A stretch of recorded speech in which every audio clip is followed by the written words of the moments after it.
primeiros répteis surgiram na Terra há aproximadamente 350 milhões de anos, portanto, antes das aves e dos mamíferos. As tartarugas estão entre os primeiros répteis que apareceram no planeta. Estudando os fósseis de tartarugas, os pesquisadores comprovaram que esses animais já apresentavam algumas das características das espécies atuais. Depois das tartarugas, vieram os ancestrais dos crocodilos e dos dinossauros, há aproximadamente 200 milhões de anos. Quase na mesma época, surgiram os lagartos.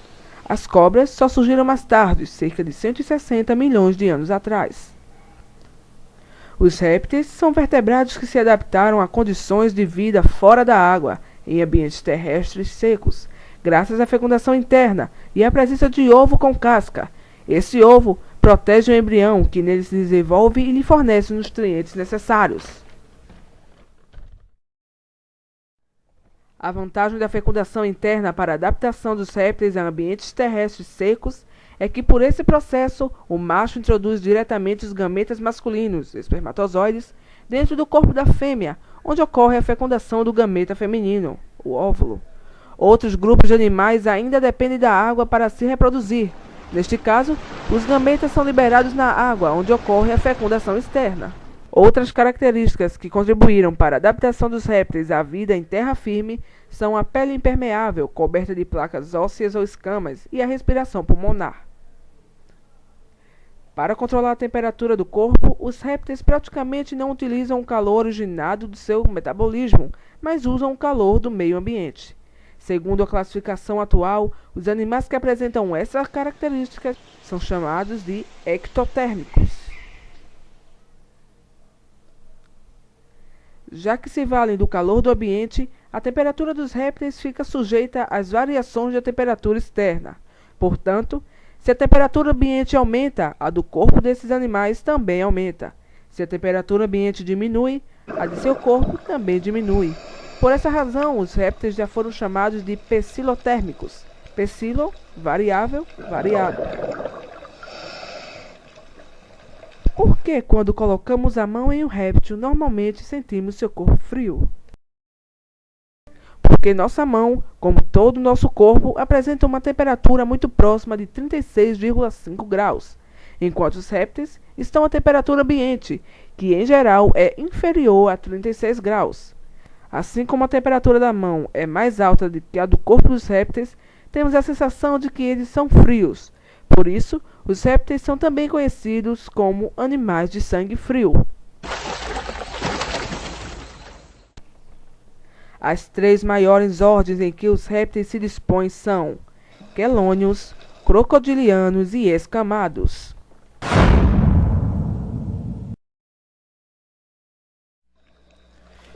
Os quelônios são animais que possuem uma carapaça dorsal e um plastrão no ventre, que serve de proteção. Na parte da frente há uma cavidade, por onde saem os membros anteriores e a cabeça.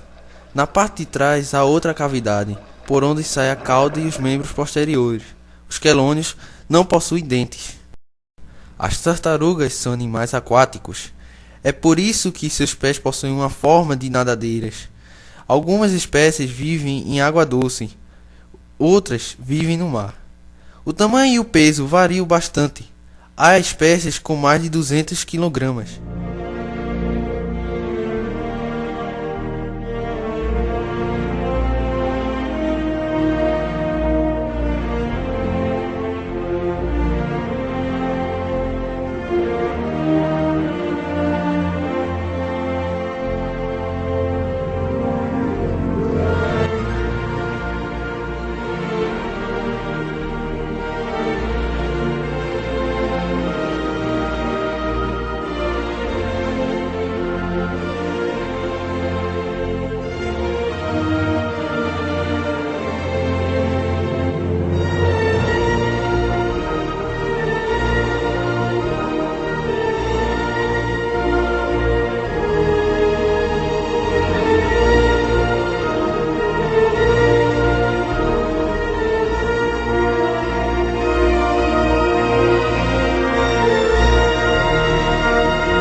Os jabutis, por sua vez, são terrestres e alimentam-se basicamente de vegetais.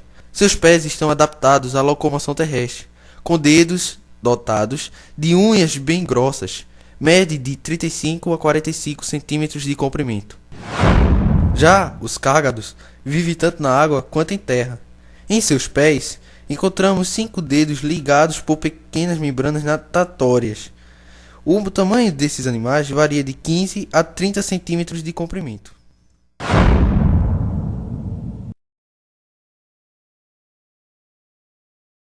Os crocodilianos apresentam o corpo coberto de placas ósseas com escamas.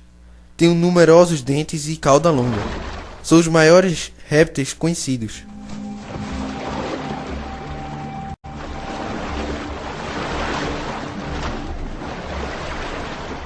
Mas entre um crocodilo e um jacaré há pequenas diferenças.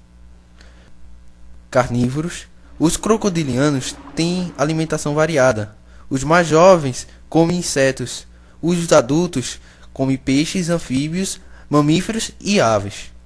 Vivem na água ou perto dela, habitando rios, lagos e proximidade dos mares, em regiões do planeta de clima quente. Para se locomover em terra, onde põem os seus ovos, usam as 4 pernas. Para nadar, movem uma poderosa cauda de um lado para o outro. Dentro da água, são muito ágeis. Para desovar, constroem ninhos de folhas podres. Esses ninhos são chamados de monturos. A ação das bactérias na decomposição das folhas do monturo aquece e choca os ovos.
O lagarto, a lagartixa e o camaleão são representantes do grupo dos lacertílios.